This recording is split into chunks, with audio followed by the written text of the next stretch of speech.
할렐루야. 오늘은 하나님의 아들 예수 그리스도라는 제목으로 마가복음 9장 1절에서 10절까지 말씀을 함께 보도록 하겠습니다. 자, 여러분, 하나님의 아들 예수 그리스도, 우리가 늘 이제 교회를 많이 다니시는 분들은 하나님의 아들도 알고 예수 그리스도도 압니다. 그런데 마가복음에서 지금 말하는 것은 1장 1절에서 하나님의 아들 예수 그리스도의 복음의 시작이라 라고 말씀을 해요. 자, 이게 하나님의 아들 예수 그리스도. 자, 뭐가 먼저 나왔어요? 하나님의 아들이 먼저 나오죠.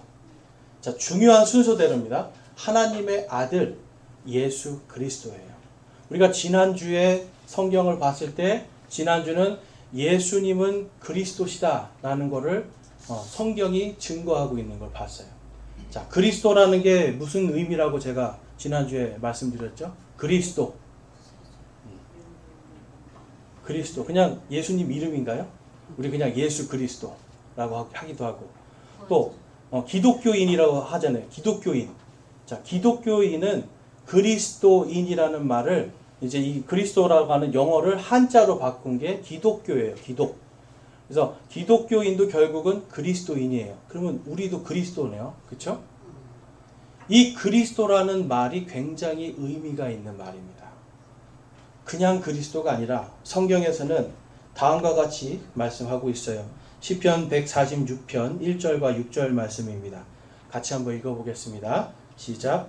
너희는 주를 찬양하라. 오 내 혼아 주를 찬양하라. 그분은 하늘과 땅과 바다와 그 안에 모든 것을 만드셨으며 영원히 진리를 지키시고. 아멘. 지금 시편 146편은 예수님께서 태어나시기 약 1000년 전에 기록된 예언의 말씀이에요. 그리스도께서 어떤 분이신가? 지금 1000년 전에 이 시편을 쓴 기자는 하나님의 영에 감동되어서 너희는 주를 찬양하라 라고 말씀해요. 주님. 영어 성경으로 가보면 Lord라는 단어를 씁니다. The Lord. 그냥 Lord가 아니라 그냥 주가 아니라 The Lord예요. 뭐냐면 오직 한 분이에요. 한 주. 그 주님을 찬양하라는 거예요. 메시아 그리스도께서는 바로 찬양받기에 합당한 분이시다 라고 말씀하는데, 지금 여기에 보면 이 The Lord라는 말은 히브리어로 가보면 이제 우리가 흔히 아는 여호와라는 단어로 우리가 볼 수 있습니다. 하나님이시라는 거예요. 그러니까 예수님은 누구시다? 하나님이시다. 이 땅에서 찬양받으실 분은 오직 하나님 한 분밖에 없는데 예수님은 바로 그 주님이시다라고 말씀하고 지금 고백하고 있고, 그분은 하늘과 땅과 바다와 그 안에 모든 것을 만드셨으며 영원히 진리를 지키신다라고 기록하고 있어요. 그래서 여러분, 그리스도다라고 하는 말씀은 안에는 우리가 지난주에 본 것처럼 창조주라는 단어가 뜻이 있고요. 그 다음에 우리를 구원하셨다라는 뜻이 있고요. 또 오늘 볼 것은 그분이 하나님이시다라는 뜻이 있어요. 하나님이시다. 여러분, 그리스도는 하나님이신 겁니다. 그런데 오늘날 전 세계적으로 예수님께서 하나님의 아들이시고 하나님이시라고 하는 이 사실이 교회 안에서 점점 사라져가고 있어요. 대부분의 사람들이 교회에 왜 옵니까? 그러면 예배 드리러 갑니다. 예배를 왜 드립니까? 그러면 예배 드려서 뭐 복 좀 받아보고 싶습니다. 그래요. 예배 드려서 가서 소리 좀 지르고 뭔가 좀 시원하게 기도했더니 내 마음이 편안해졌습니다. 그래요, 여러분. 여러분, 근데 그거는요, 절에 가서도 할 수 있어요. 제가 예전에 만난 어떤 그 스님은 전직 목사였어요. 그래서 교회에서 하는 대로 자기 절을 만들고 거기서 막 회개 기도시키고 막 소리 지르면서 기도하게 시켰더니 절이 부흥하는 거예요. 절이 부흥해. 교회가 부흥하는 게 아니라. 절이 왜 부흥해요? 갔더니 내 마음대로 소리 지르고 내 마음대로 막 울고 내 마음대로 하고 나니까 속이 시원한 거예요. 자, 근데 문제가 있습니다. 그리고 돌아갔는데 그 한 주간 어떻게 살았을까요? 또 실망하고 낙담하고 힘들게 살아요, 여러분. 지난주에 제가 말씀드렸죠. 우리가 아무리 힘들든지 우리가 기쁘든지 하나님께서 우리를 창조하셨다는 이 사실은 결코 변하지 않습니다. 예수님께서 우리를 구원하신 그리스도라는 것이 우리의 상황과 우리의 처지와 상관없이 이것은 절대적인 진리입니다. 영원한 진리, 변하지 않는 진리인 거예요. 그러면 힘들 때 누구를 찾아야 돼요? 하나님을 찾는 거예요. 그리스도의 이름을 부르는 거예요. 기쁠 때 누구를 찾아야 돼요? 하나님을 부르시는 거예요. 부르고 예수 그리스도를 부르는 거예요. 하나님의 아들 예수 그리스도다라는 뜻은 뭐냐면 그분이 우리의 모든 것이라는 의미를 갖고 있어요.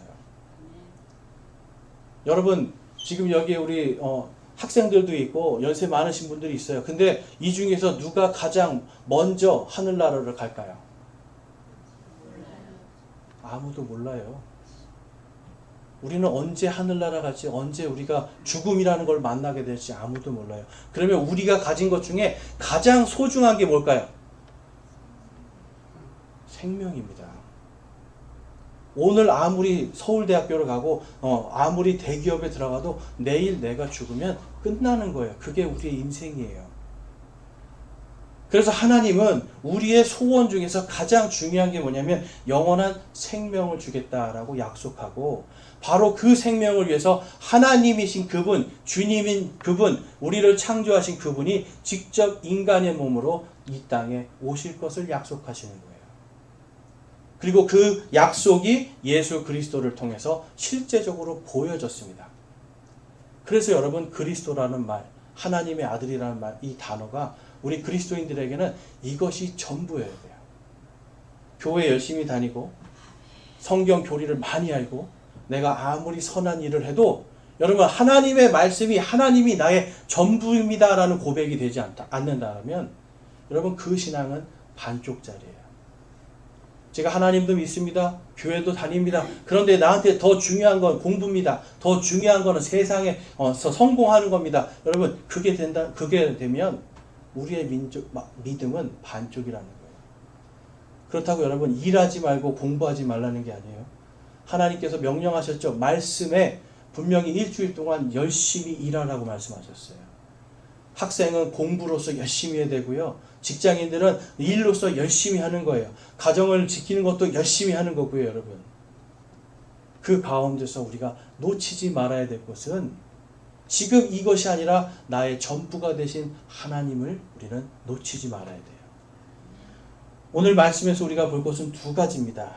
예수 그리스도는 하나님의 아들이시다라는 것과 하나님의 아들 예수 그리스도의 복음을 들으라는 거예요. 들으라. 지금 성경은 계속 말씀해요. 그분의 말씀을 들으라는 거예요. 들을 귀 있는 자는 들으라 라고 말씀해요. 여러분 귀 없는 분 계세요 여기에? 지금 다 제 목소리 잘 들리시죠?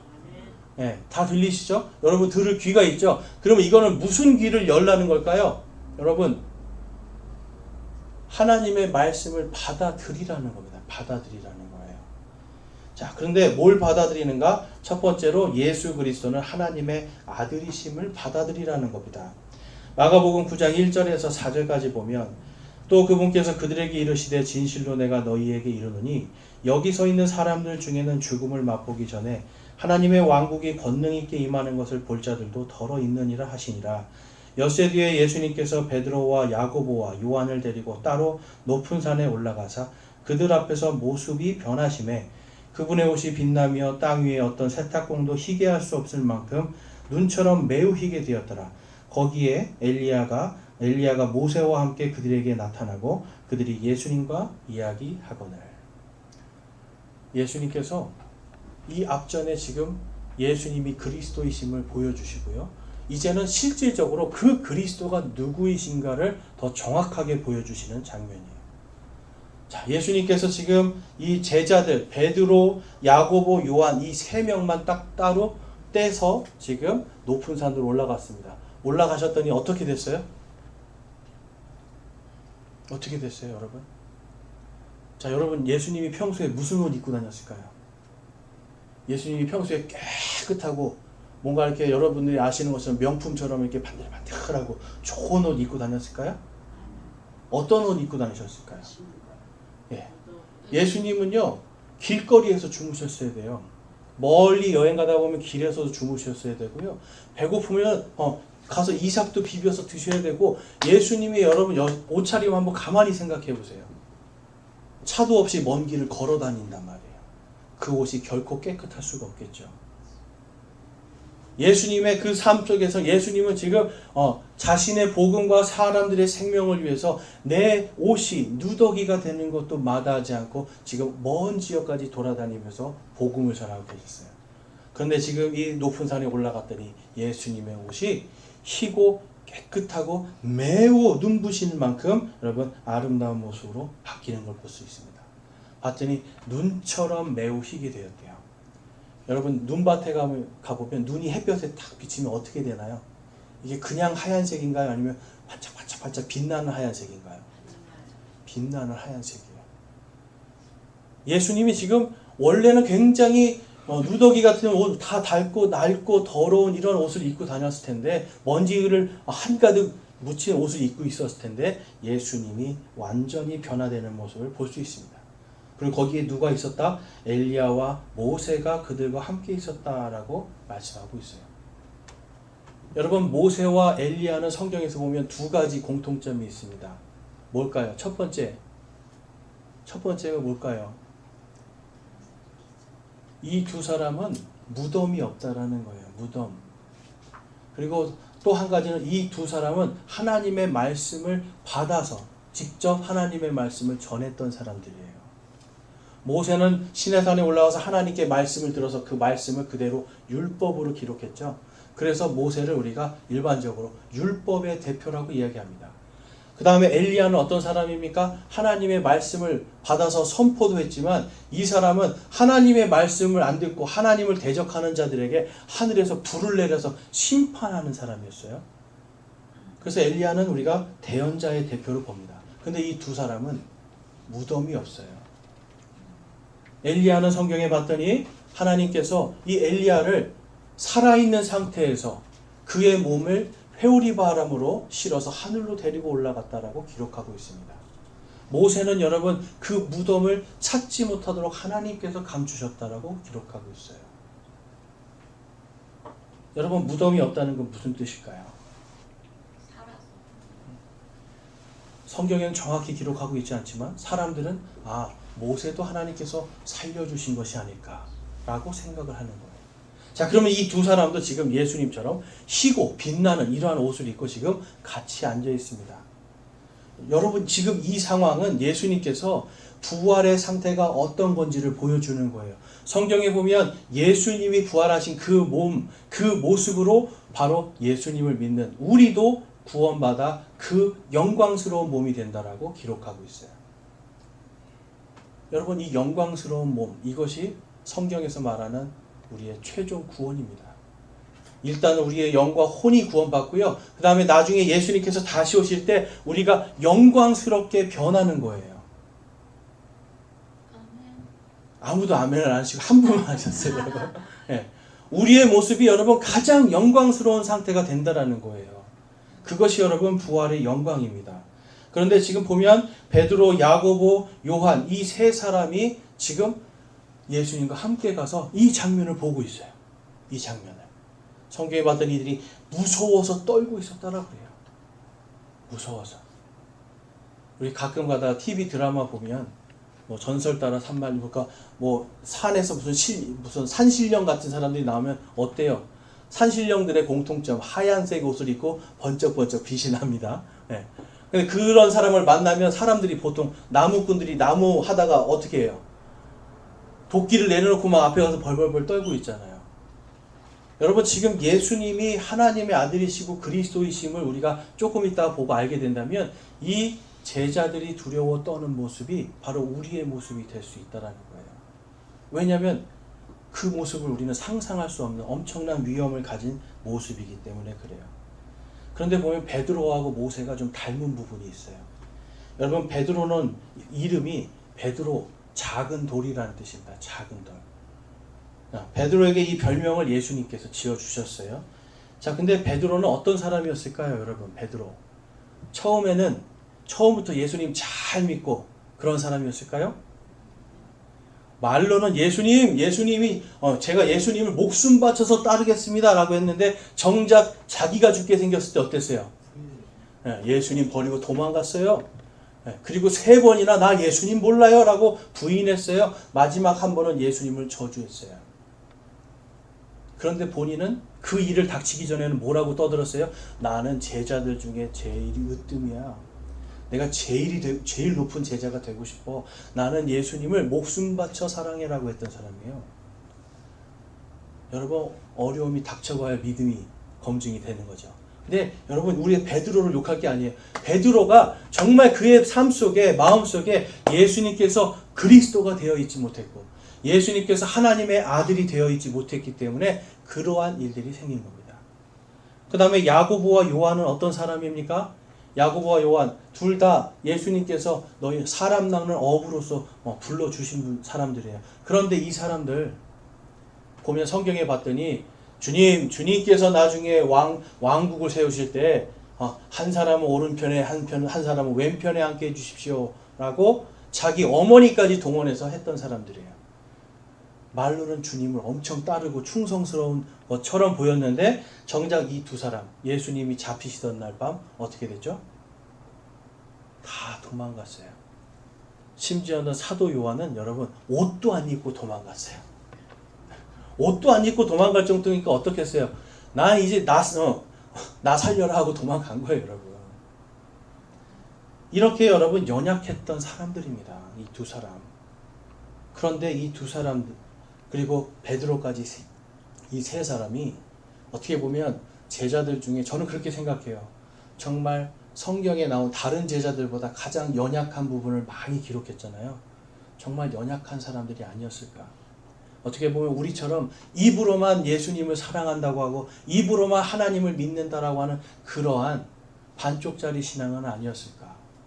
만약에 이들에게 예수님께서 하나님의 아들이시고 그리스도이심이 확실하게 받아들여졌다라면 이들은 아마 예수님을 따라서 목숨을 바치려고 했을 수도 있습니다.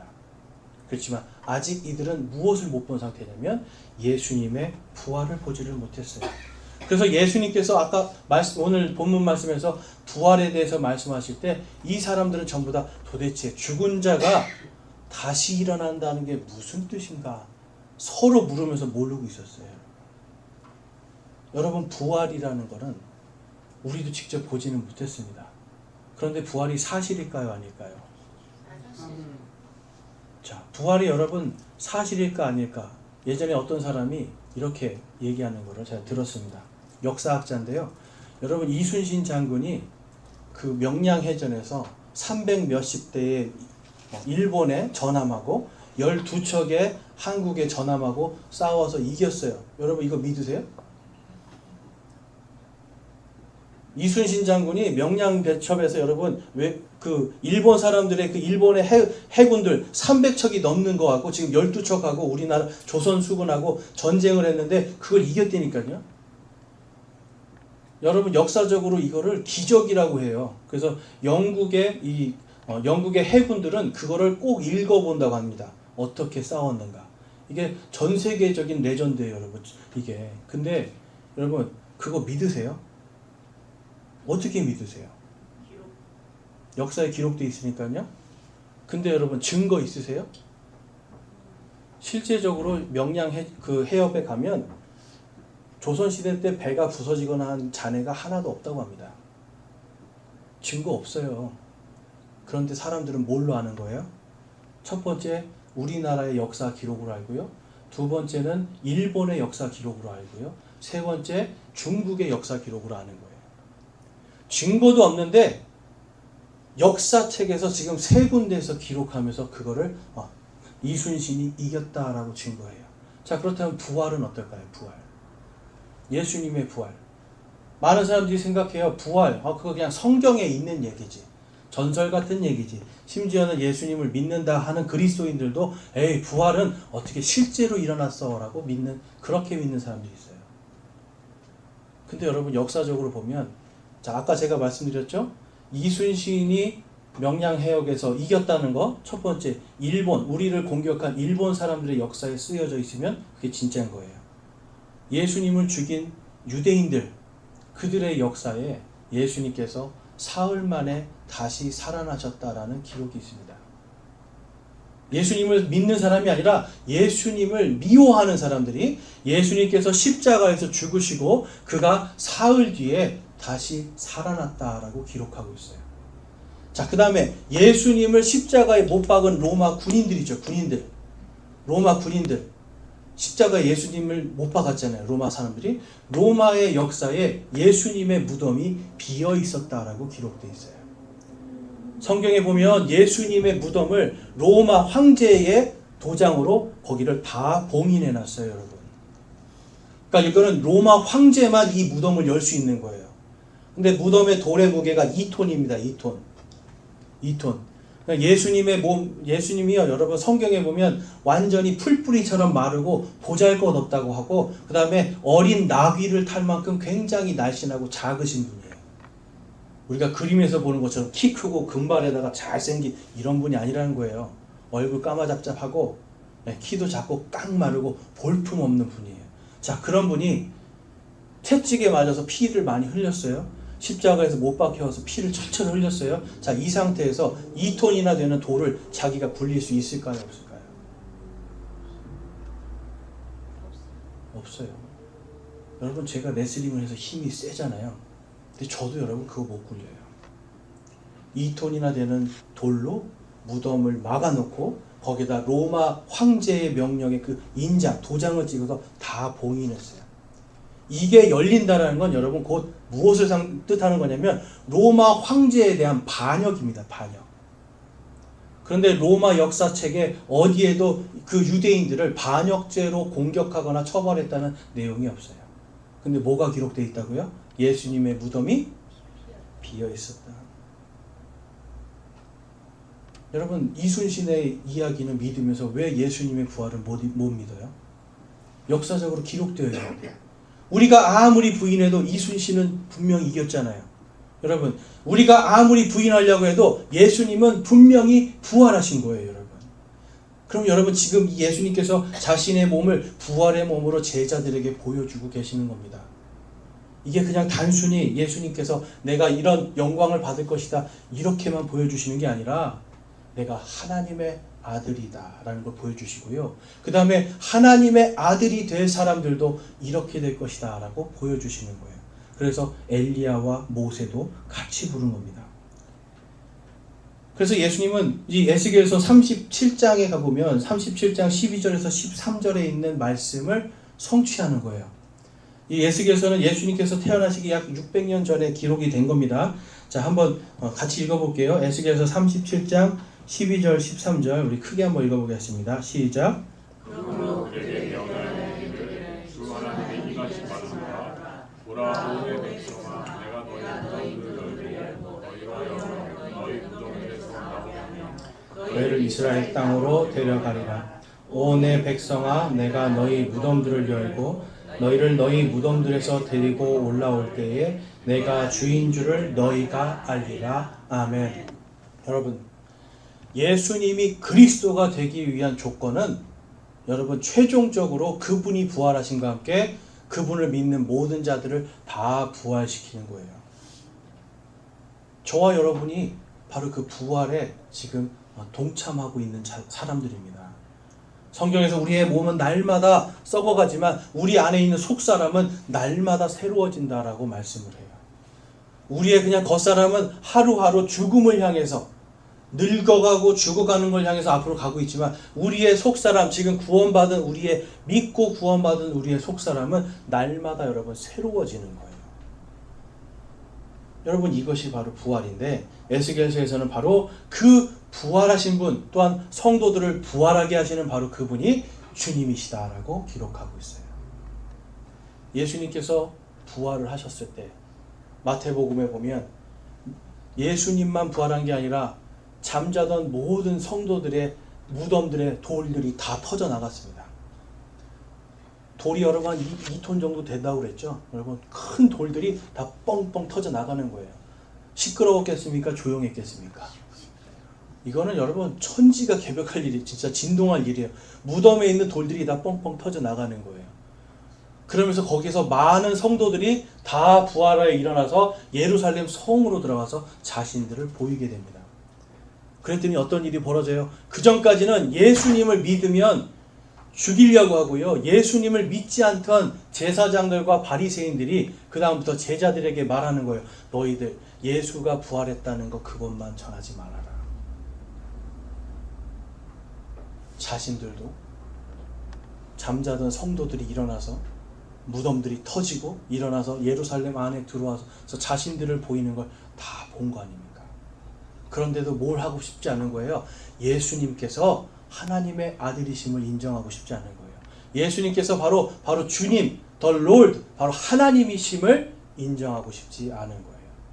여러분, 예수님을 믿지 않는다라는 건 결국은 뭐냐면 예수님이 나의 유일한 구원자시고 하나님이심을 인정하고 싶지 않은 겁니다, 여러분. 많은 과학자들이 그렇게 얘기를 해요. 진화에 대한 증거가 없습니다. 오히려 진화보다는 먼저 만들어져 있다는 것이 과학적으로 더 확실한 증거가 많습니다라고 하는데 뭐라고 얘기하냐면 그런데 하나님이 나를 간섭하는 게 싫습니다라고 그래요. 자, 그 사람들에게 하나님이 전부가 아닌 거죠. 자, 여러분 어떠세요? 하나님이 여러분의 삶을 간섭하는 게 좋으세요? 싫으세요? 진짜 좋으세요? 하나님이 내 삶을 간섭하는 게 좋으세요? 네. 그러면 여러분들에게 하나님이 전부인 삶을 살고 있는 겁니다. 그런데 믿지 않는 자들은 하나님이 내 인생의 전부가 되는 걸 원치 않는 거예요. 그래서 아닌 것들을 자꾸 하면서 뭐라고 고백하여? 나는 불가능한 것, 나는 그 거짓말을 믿기로 작정했습니다라고 고백하는 거예요. 여러분, 세상에 이런 어리석음이 어디 있어요? 여러분, 거짓말인 줄 아는데 거짓말을 믿겠다고 하는 게 이게 여러분 어리석은 겁니까? 지혜로운 겁니까? 이거 말이 안 되는 거잖아요. 그렇죠?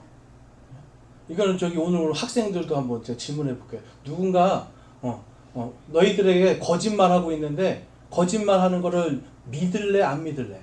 거짓말하는 거 알고 있는데 당연히 거짓말하는 거 아는데 안 믿는 게 정상이에요. 그런데 그 거짓말을 믿겠다고 하는 사람들이 있는 거예요, 오늘날. 역사적으로 보여주고 아무리 보여줘도 믿지 않겠다라는 거예요. 이사야서 9장 6절에 가보면 이들이 믿지 않는 예수님이 어떤 분이신가 다음과 같이 기록하고 있습니다. 함께 읽어볼게요. 이는 한 아이가 우리에게 태어났고 한 아들을 우리에게 주셨는데 그의 어깨에는 정권이 놓이고 그의 이름은 놀라우시니 조언자 강하신 하나님 영존하는 아버지 평화의 통치자라 할 것이기 때문이라. 아멘. 여러분, 예수님이 한마디로 예수님은 하나님이시고 우리의 모든 거라는 거예요. 우리가 조언이 필요할 때 사람을 따라가는 것이 아니라 조언이 필요할 때 하나님께 기도하고 하나님의 말씀을 통해서 지혜를 얻는 거예요. 성령님의 인도하심에 우리를 맡기는 겁니다. 그리고 우리의 삶 속에서 나는 불가능하다고 하는 일들을 하나님께서 하실 수 있다라는 믿음과 신뢰로 살아가는 거예요. 그러할 때 하나님의 놀라우심을 발견하게 되죠. 나는 약하지만 강하신 하나님을 믿는 거예요. 나는 유한한 존재고 죽을 존재이지만 영존하는 아버지 하나님을 믿는 거예요. 그리고 그분을 믿을 때에 우리가 온전한 평강을 얻을 수 있다. 평화의 통치자를 믿는 겁니다. 하나님은 예수님이 어떤 분으로 이 땅에 오실지를 정확하게 말씀하고 있어요. 여러분, 예수님 다시 오실 때 아까 우리가 처음에 서로 생각해 본 것처럼 흙먼지 잔뜩 뒤집어 쓴 그런 옷 입고 오실까요? 예수님이 다시 오실 때는 여러분 이 땅을 완전히 심판하는 심판주로 오시는 거예요. 초대교회의 성도들은 바로 그 심판주를 기다리는 믿음으로 살았습니다. 성경도 보면 예수님의 십자가에 대한 것을 은혜로 짧게 얘기하지만 그 다음에 다시 오실 그분의 영광과 우리가 받을 영광에 대해서 굉장히 길게 쓰고 있어요. 믿음을 어디에 고정시키라는 겁니까? 구원받은 자들의 믿음을 다시 오실 예수님, 그분의 영광, 그분을 통해서 받을 우리에게 주실 하나님의 영광의 그것을 소망하라는 거예요. 그래서 여러분, 예수님이 지금 이 변화산에서 바로 그 영광을 보여주고 계신데도 불구하고 본문 말씀 9절과 10절에 보면 제자들은 그것을 절대로 깨닫지 못해요. 그냥 계속해서 자기들 생각만 하고 있어요. 베드로는 계속해서 내가 어떻게 하면 높아질까? 요한과 야고보도 어떻게 하면 내가 높아질까? 어떻게 하면 이 무리 안에서 내가 좀 더 좋은 자리 차지할까? 이런 거 생각하고 있었던 거예요. 예수님을 하나님의 아들로 받아들이지 않고 있었죠. 예수님을 그냥 한 명의 종교적인 종교개혁가나 혁명가로 생각하고 있었어요. 여러분, 오늘날도 많은 사람들이요, 예수님을 믿고 교회를 다닌다고 하는데 예수님을 그리스도시요 하나님의 아들이라고 고백 못하는 사람들이 있습니다. 근데 그런 분들의 대부분 고백이 예수님은 누구십니까? 그러면 아이고, 예수님은 사회를 혁명한 혁명가입니다, 이렇게 얘기를 해요. 사회를 개혁시킨 혁명가라고 얘기해요. 근데 여러분, 예수님은 사회를 변화시킨 게 아니에요. 우리의 삶을 변화시켰어요. 우리가 예전에는 세상의 종이 되었고요, 마귀의 종이 되었고 악한 것들에도 그냥 이것이 죄인지도 모르고 살아가던 우리의 인생이 이제는 예수 그리스도를 믿음으로 성령께서 임하심을 통해서 이제는 죄가 무엇인지 알게 되고 죄를 멀리하고 싶어지고요, 죄의 길로 가지 않으려고 애쓰는 인생으로 바뀌었다라는 거예요. 여러분, 이게 기적 아닙니까? 한번 잘 생각해 보세요. 여러분들 예전에 죄 짓는 걸로 가는 게 엄청 빠르지 않았습니까? 우리가 죄 짓는 거에는 여러분 남녀노소가 필요 없어요. 죄 짓는 거에는 인간은 굉장히 탁월한 능력을 가지고 있습니다. 죄를 짓는 건 굉장히 탁월한 능력을 갖고 있어요. 그런데 무엇이냐면 예수님을 그리스도로 받아들이고 하나님의 아들로 받아들인 자들은 그 능력이 절제가 되는 거예요. 죄로 달려가는 내 마음과 달려가는 속도를 멈출 수 있는 거예요. 왜냐하면 내 죄를 위해서 그분이 죽어주셨기 때문에.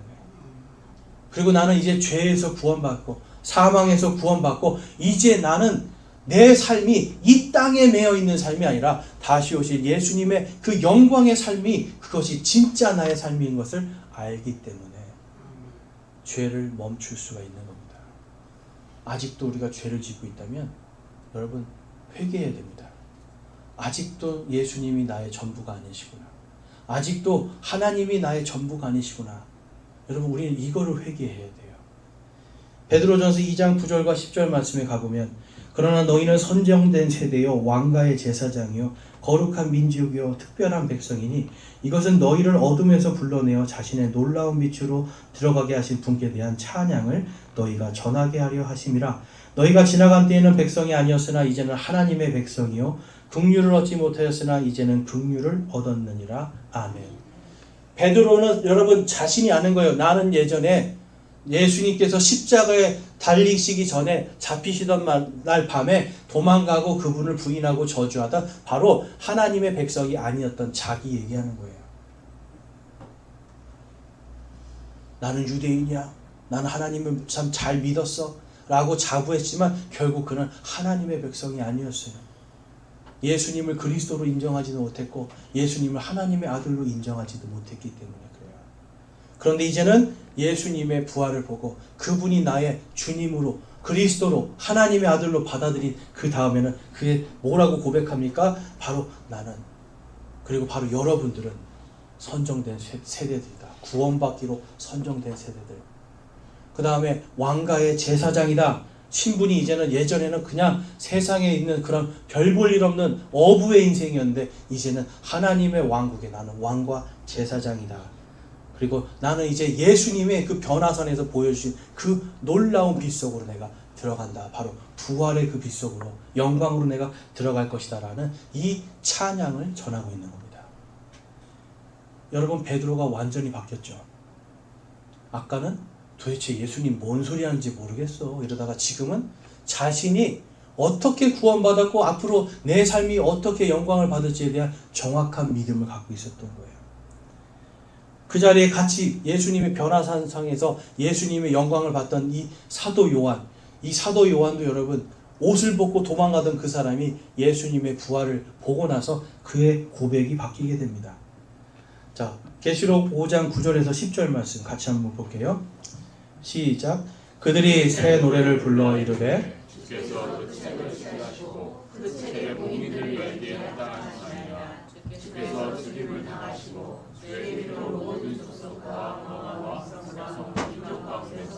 우리를 구속하사 하나님께 드리셨으며 또 우리 하나님을 위해 우리를 왕과 제사장으로 삼으셨으니 우리가 땅에서 통치하리라 하더라. 아멘. 지금 예수님께서 다시 한번 사도 요한에게 부활한 우리 성도들의 영광을 보여주고 계세요.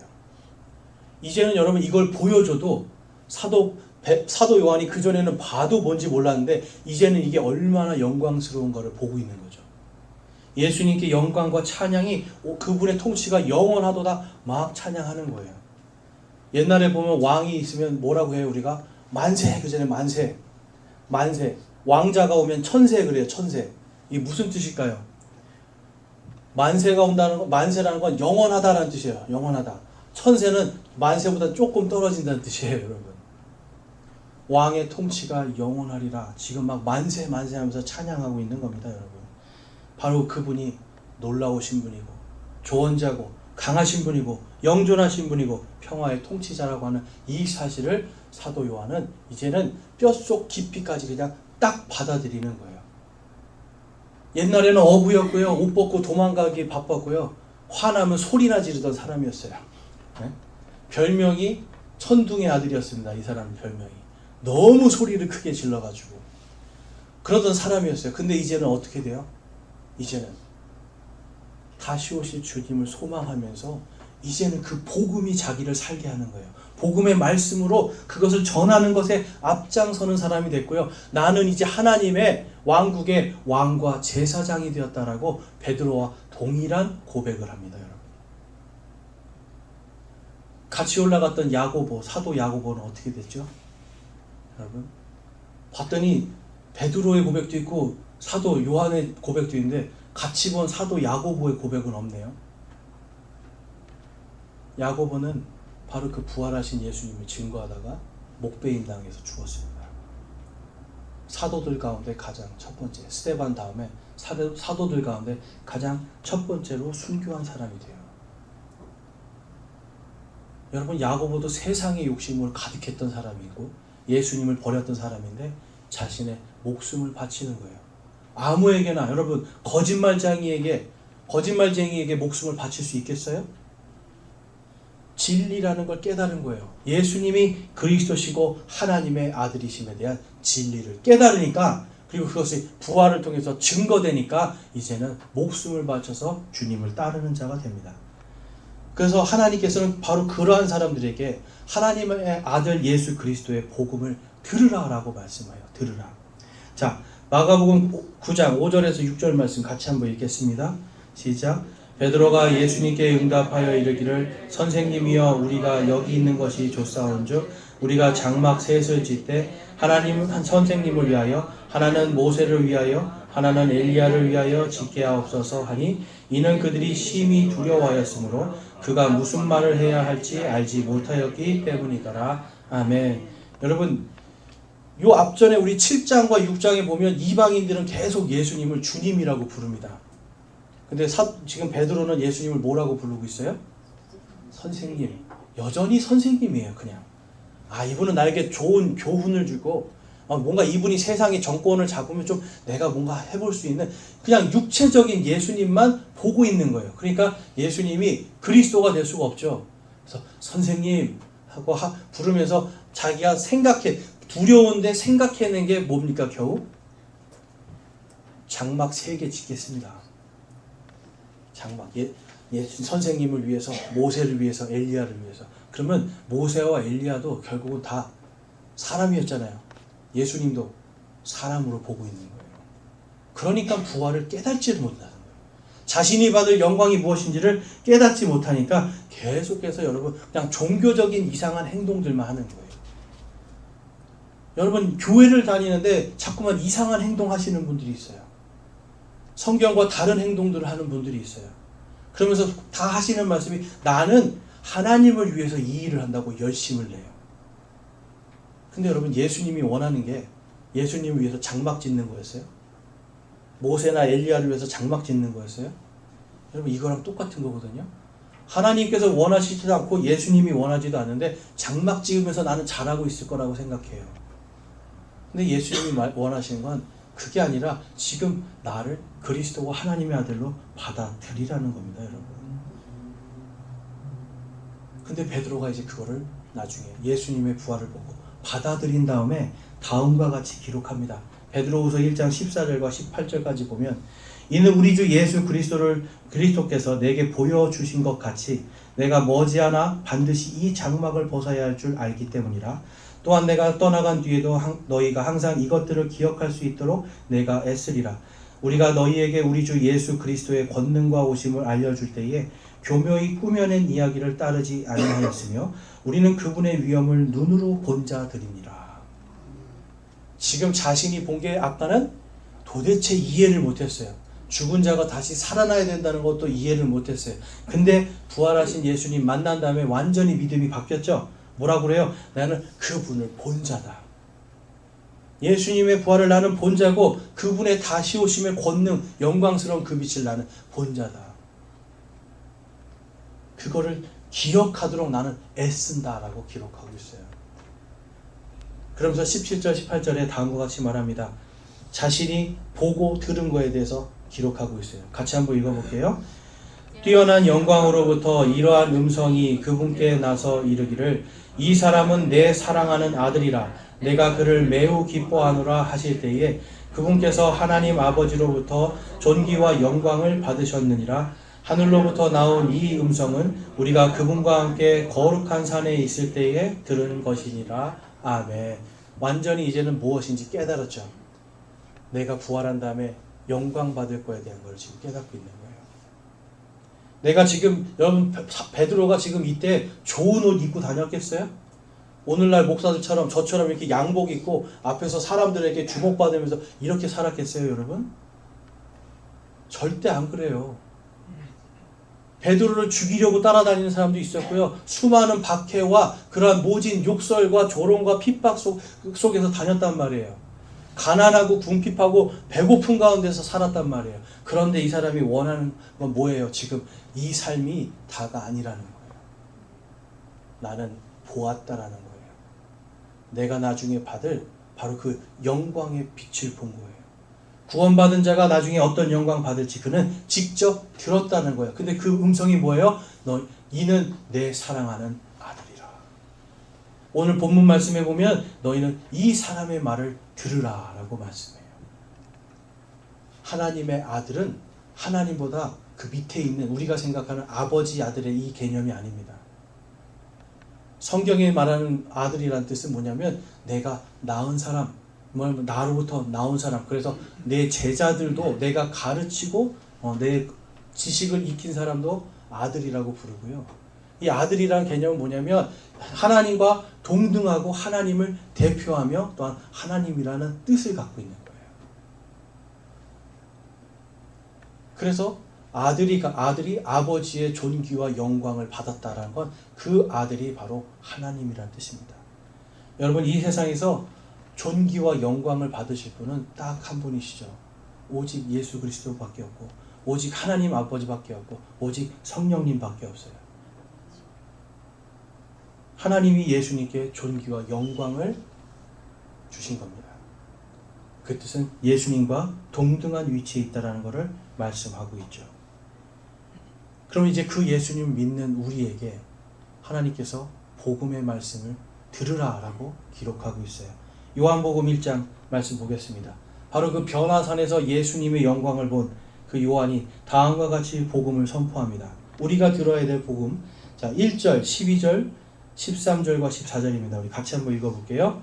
처음에 말씀이 계셨고 말씀이 하나님과 함께 계셨으며 말씀이 하나님이셨더라.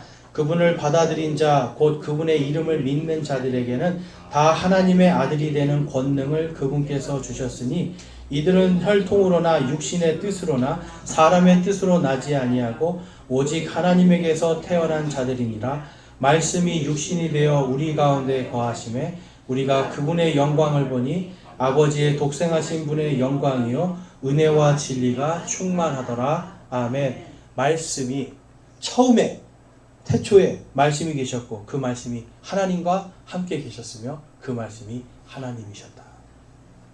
예수님이 하나님이심을 요한은 진정으로 깨닫고 이 말을 쓰는 거예요. 얼마나 감격스럽겠습니까? 그런데 바로 그분 예수님을 그리스도와 하나님의 아들로 받아들인 그 사람들은 무엇이 된다라고, 어떤 사람들이 된다라고 기록하고 있어요, 여러분? 그분의 이름을 믿는 자들에게는 다 하나님의 아들이 되는 권능을 주셨으니. 자, 저와 여러분이 다 누구예요, 그러면? 예수님을 믿는 모든 사람들? 하나님의 아들. 나는 딸인데 하지 마십시오. 하나님의 아들이라는 것은 하나님의 왕국을 받을 자들, 하나님을 대표하는 자들이라는 뜻을 갖고 있어요. 우리가 다 지금 예수님을 믿고 구원받아서 지금은 내 옷이 좀 남들보다 좀 떨어질 수도 있고요. 내 미모가 남들보다 떨어질 수도 있고요. 내 지식이 남들보다 떨어질 수 있어요. 근데 아무것도 아니라는 거예요. 다시 오실 그분 예수님을 다시 우리가 만나기를 소망하면서 믿는 모든 자들은 베드로와 요한과 야고보가 그 변화산에서 봤던 그 놀라운 빛, 영광의 그 빛이 나는 하나님의 아들들로 이미 부름받았다는 것을 지금 요한은 말씀하고 있어요. 여러분, 이것이 복음이에요. 우리가 한 것이 없어도 예수님께서 하셨으므로 우리가 그렇게 될 것을 말씀하고, 그 다음에 요한계시록 19장 13절에서 16절까지 가보면 그분께서 피에 담근 옷을 입으셨는데 그분의 이름은 하나님의 말씀이라 불리느니라.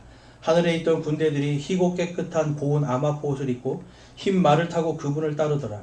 그분께서는 그분의 옷과 넓적다리에 왕들의 왕 주들의 주라고 기록된 한 이름이 있느니라. 아멘.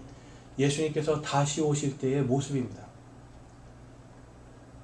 십자가에서 달려 돌아가신 예수님은 누가 봐도 그냥 힘없는 어린 양과 같이 돌아가셨어요. 그렇지만 다시 오실 예수님은 이 땅을 심판하시고 베드로와 요한과 야고보가 본 것처럼 희고 깨끗한 고운 아마포, 눈처럼 희고 빛나는 그 옷을 입고 흰 말을 타고 이 땅을 심판하기 위해서 오십니다. 그런데 오실 때 그냥 혼자 오신다고 말씀하지 않고 그 뒤에 수많은 성도들이 함께 그분을 따르더라라고 기록하고 있어요. 누가 따를까요? 손 한번 들어보세요. 나요, 그러세요, 여러분. 여러분들이에요. 모세와 엘리야도 거기 있을 수 있어요.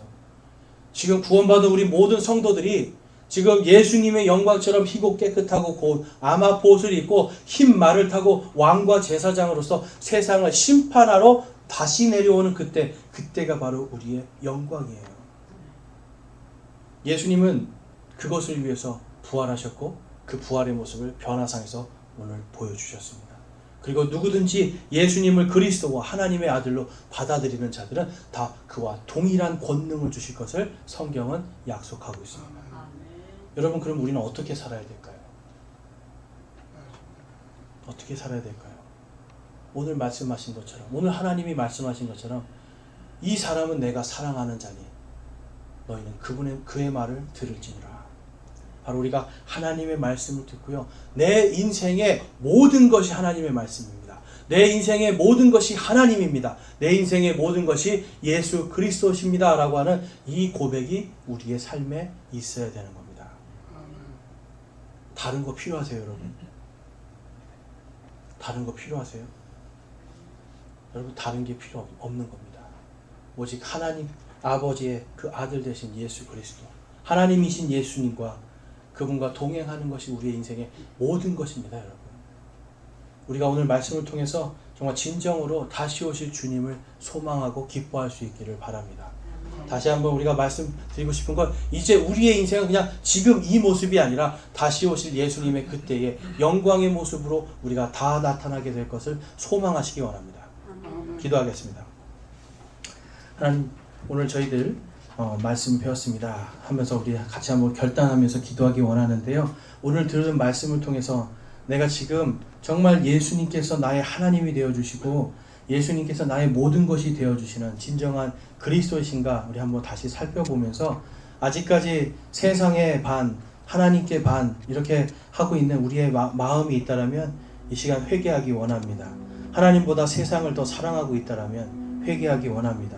하나님보다 나를 더 높게 여기는 교만이 있다라면 회개하기 원합니다. 이 그리고 또한 결단하기 원합니다. 이제 나는 내 삶 속에서 예수님이 하나님의 아들이심과 또한 예수님이 그리스도이심을 믿고 고백하며 다시 오실 때 나에게 주실 그 영광을 바라보며 살기를 소망합니다. 지금의 내 삶이 아니라 다시 내가 영원히 받을 그 영광을 소망하며 살기를 원합니다라고 결단하기 원합니다. 기도하시겠습니다.